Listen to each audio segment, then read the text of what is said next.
Everyone, this is Wendy Found Her Here coming to you from my container garden with another episode of what I'm growing now in my container garden. And today we are talking tomatoes. Is there anything that says summer more than like a homegrown garden tomato? Oh my gosh, the flavor is amazing. I was so excited to start on tomatoes. I can't wait to show you and tell you about what I'm growing and why. So the first one that we have here was a start from a local store. This is a Husky cherry red tomato. It has about reached its growing height and should start producing fruit. We've actually had a few flowers so far, and I do see other areas where some are coming. So this should start growing fruit for us very soon. Our other tomato start that we're growing this year is this Bush Goliath. I don't have high hopes for this one. It has been growing very, very slowly. There are no flowers. Now it is a bush type tomato, so they do spend extensive time developing root systems. However, no matter what we've done with this one, it just really hasn't seemed to go a whole lot of anywhere. It looks perfectly healthy. We've fed it, watered it, make sure it gets sunshine, all that, but just not really doing a whole lot of anything.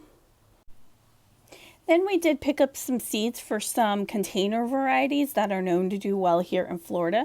The first one, and probably the one that I'm most excited about, is the Cherokee purple tomato. So for those of you that know, this will have, some nice purple blushing on the shoulders. I'm super excited to try that one. The next one that we planted is a jelly bean tomato hybrid.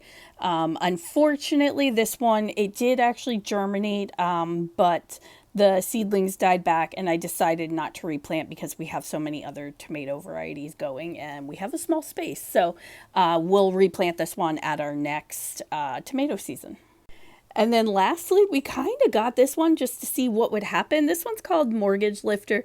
These grow some giant tomatoes, I think like 2-pounders.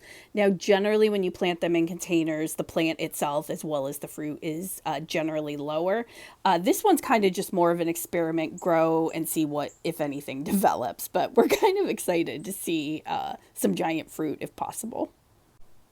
And then lastly, I'm getting ready to plant some Everglades tomatoes. These are actually local to Florida, although I think they do well from like zone 3 to maybe 11. But these are known to grow very well in Florida. So if you want to look them up and find out more about them, and don't forget to like, share, and subscribe, and come back to see what I'm growing next in my garden. Thanks. Bye.